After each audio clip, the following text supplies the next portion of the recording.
What kind of movie is this? The Neverending. I'm serious. What kind of movie is this?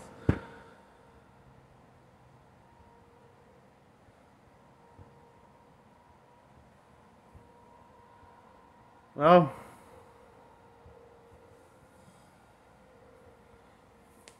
this is called Neverending Story, and what a fitting title of a movie.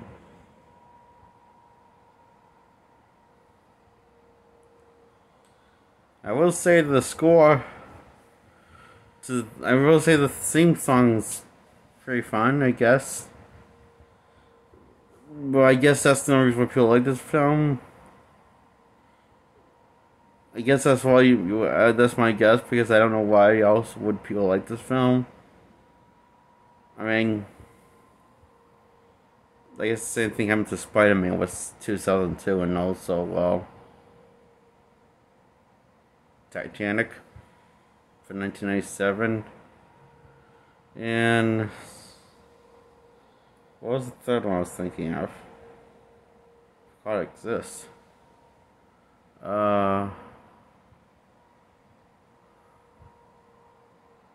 Many other ones like this. I mean, I'm sure the ones I listed off this and one reviewing the other ones, I believe that the reason why people like this movie, this not because it was actually getting good, but just because it's weird and it has a catchy theme song. I'm not sure if it's good or bad, to be honest with you, though. It sticks in your head, and it's addicting, and I don't know, it's just. Then again, that's kind of what I thought about James Cameron's theme song to Titanic. But I don't think I like that either. I don't think I like that either. I don't think I like the score either. It's like. Basically, I can say that those ones I just listened off those last recent two is kind of like Ganthem style. It's a meme song. It's not really feels like a song that tells like a free act structure of a song, or a song that tells you any vague story. It's just, or a song that you really want to hear again. It's just a song that's just kind of obnoxious.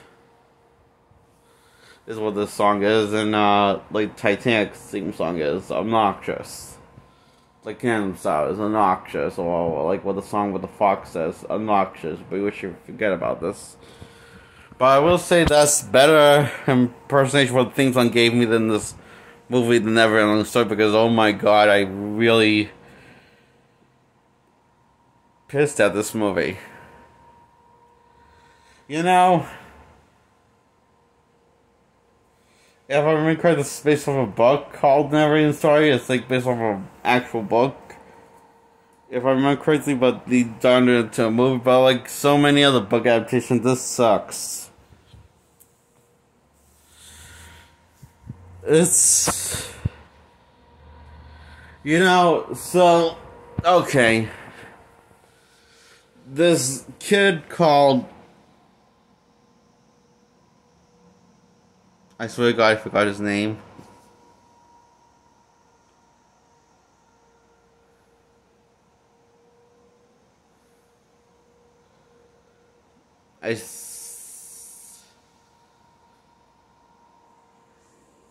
Oh, fuck. Anyway, this kid is grieving on his mother, and his father is a complete cunt that, in a passive-aggressive way, bullies his own son with verbal abuse. Because he's grieving over his own mother. While they're in the middle of having breakfast before he leaves for school, just so he can suffer more trauma of his bullies physically beating the shit out of him. And he tells his father about this, but he says he needs to stick up for himself and learns to fight like a man. Wow, father, you're a real jackass to this boy. So even though he's coming home with bruises and stuff and cuts from the boys and stuff, like, you know, talking to the boys' parents or finding location of the boys' parents, talking to them, telling them not to do that to his kid again, he decides that he needs to stop hiding from his own shadow, he says. And being afraid of his own he needs to stop hiding and being afraid of his own shadow. And acts like a fucking man, basically. He says, the father says, and he's in a most passive-aggressive way possible, in the most dickish way possible. So the kid's all depressed and shit because his life sucks, and his father sucks. And he's constantly getting bullied by bullies outside of school. Besides inside school by the same bullies, and also by his father at home. So basically, nowhere he's safe except his own bedroom, where he can just cry, being alone, and after reading a book. Boy, this sounds dandy fun. This is making me depressed. So anyway, he one day goes to the library, hides on the bullies. And just when the librarian's about to, like, let him get his ass whooped to him himself. So, basically, the librarian changes his mind at protecting the kid once he finds out he likes reading books, too. Not comic books, though. So, basically, what the librarian is basically telling us, the audience, he was going to let him get totaled by the bullies that wanted to kill him. Because he took the advice to his father, literally, didn't stick up for the bullies. I think he kicked one of them in the balls. And now they all want to kill him. So he hides in the library across the street in his neighborhood, in the city.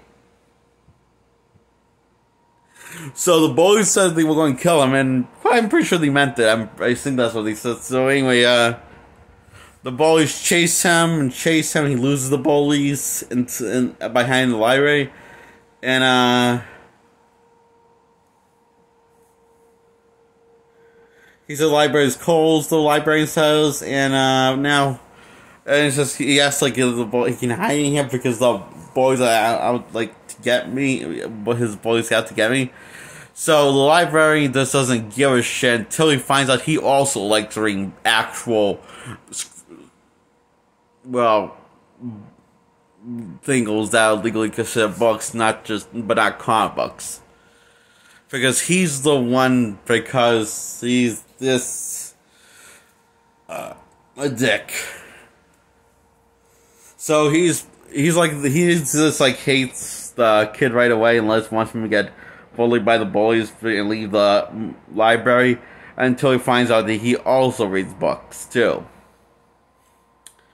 So basically, he was going to let him get his killed and brutally beaten, unless the kid didn't say anything that he liked the books to read. That he has read. Because the librarian's prejudice against comic books and prejudice to people who only read comic books and not actual books, therefore he will let him get beaten brutally and brutally and while they're being chased, in a bunch of voices saying, "I will kill you, you little fucking asshole," or something like that, blah blah blah, anything like that in Paraguay. Sounds like a real stand-up citizen, the librarian, doesn't he? That's sarcasm, if that was serious, what's wrong with you? So this movie is... That really pisses off that the god librarian was literally going to let him get bullied and probably murdered well, beaten to death. That's because this is because he does this just because the librarian's fucking lazy and doesn't care about kids like him that Knight's kids, I guess, and unless they read books, what an asshole the librarian is, and that becomes his best friend, I guess, for some reason. I don't know, it's an opposite town. This movie is so he picks up the book called The Neverending Story and takes it to the janitor's room. And he takes it to the janitor's, he reads it in the janitor's room back at school instead of his own home, where he spends the night there in school when everyone's like closed, when the school's closed. He stays in the janitor's closet. And, you know, nobody bothers to look for him. For all the night dying his own father. That proves how much his father doesn't give a shit about his own son. Funny. Because he stays in there throughout the entire night. And starts, once everyone like leaves and packs up, and after in the afternoon, he stays there the rest of the day. And also the rest of the night. And doesn't leave till morning, and rides on Valcor after leaving the school. So like, it's in a way you and boss to like look for him out of concern and wonder where he is. Not his own father. So yeah, he's like just chilling, reading the Neverending Story book, reading away, and then he gets to the end. And further to the end of the book, after the whole first middle and beginning of the book was basically introducing Fantasia in what's going on that's being disappeared by nothing. That's sort of the villain of the film, the Nothing.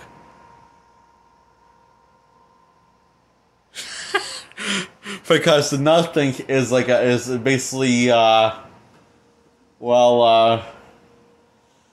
it's not really nothing, it's more like a metaphor for what the kid is.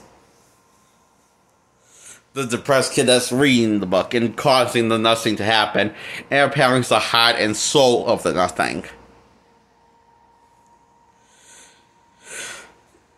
The kid is oh boy, this is going to go through so many audiences. I can just imagine how much. So it's not revealed until the third act that what the thing is, and then followed by action, a horse drowning in mud, and quicksand, and dying, drowned, and this guy called Atreyu, who's played by a white kid, but not by an actual Native American person, and goes on this quest to find out the heart and soul and how to stop the heart and soul and how to stop the nothing. And a bunch of Fantasias gets extinct. The grass, the environment, the people, blah blah blah. And the only two people left is the princess that doesn't have a name, and that needs a new name, and also Atreyu and her palace there inside. And as he reads the book, the more he reads, apparently the kid that's reading the book, that's picked up from line, but apparently the more he reads, the more he's going to destroy. And erase from history, I guess, in the book. What's the book itself? And as the movie goes on, he realizes that it's actually him, he's actually the nothing. And apparently, this is caused due to his depressed mental state, I guess, due to his grief and mother and all the shit he suffers on a daily basis. Apparently, he sees himself as nothing. So basically, he doesn't see anything in him except nothingness since his mother died and everything on after that. It's to explain to us, the audience, And this is all explained very vaguely, but too vaguely, but explained thoroughly, but not thorough enough at all. It's oh boy, it's this. And so the Nothing, which is really the kid that's Nothing, is the Nothing. The villain, who's actually the actual villain of the film. So he's basically destroying all Fantasia, including the people within Fantasia, besides the animals and everything, and making it all disappear. So he's like him, and he is also a character within the book of Fantasia that's called the Neverending Story that he's reading. So yeah, this is so anyway. He has to give almost to stop something. He has to give something a new name, which is something that's living. He actually has to give. He has to give like the person that doesn't have a name a name. So he gives it by a name in order to honor his mother's memory by saying the name, calling it Moonchild. I guess, and it's so he does because I guess something to do with his mother, and wants to honor her memory by calling the girl Moonchild now. So Princess Moonchild, she's called, I guess. And oh boy, I guess that's so. This and with that single decision, Fantasia's reborn, possibly in the actual real world. We assume, based off what they're showing us, because saying that every character, living bring character, is no longer in the book, but in front of the kid that was reading the book, is take place in one universe. And you have and after meeting the princess face to face that he named, called Moonchild, she takes a ride on Valcor through Fantasia and also through his neighborhood. So I guess the merged worlds, it's so, because he created a new Fantasia, I guess. Yes. And so he gets revenge on the boys by scaring the shit out of them and getting them to throw themselves in the dumpster while chasing on top of Valcor. Riding Valcor. Valcor is basically a dragon without wings. A white dragon. That looks kind of like a cross between a seal, not a seal, you know, those fish that don't have any fins.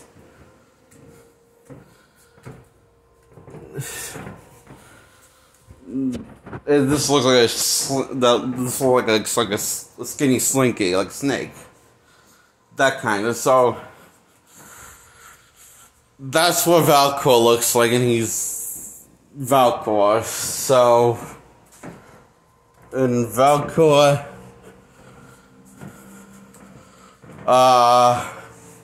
after getting revenge on the boys by getting them throwing himself in a dumpster, the movie is essentially him riding Valcor and him enjoying himself riding Valcor, and doesn't stick up to his father, the real bully of the film, or gets an apology from his father, so he doesn't pass things off his father or stick up to his father, the real bad bully of the film, but sticks up to the minor bullies of the film and let they get their commitments, but not the father of the film in the film. So that's the other story. This is this review took a lot out of me. This movie took a lot out of me, even. I mean, I feel like there's pieces missing from the film. I mean, it does have its moments of being well paced, but a lot of it feels like a lot of the pacing at times, it feels overstaying its welcome. And a lot of scenes that are in this movie feel like they're not really necessary until you find out, holy crap, they are necessary. You know, the other half of these scenes are not necessary at all. And you wonder if they're going to be necessary because the other half was necessary, like the old things you didn't thought were necessary, but not necessary to the plot of the film. Instead, it's filler. And, fuck, I hate this movie. It's 0 out of 10. I say fuck this. And fuck the stupid sequels that came out after this. I'm going to talk about in other videos when I review them. And 2 more reviews after this one involving this franchise, and wish me fucking luck.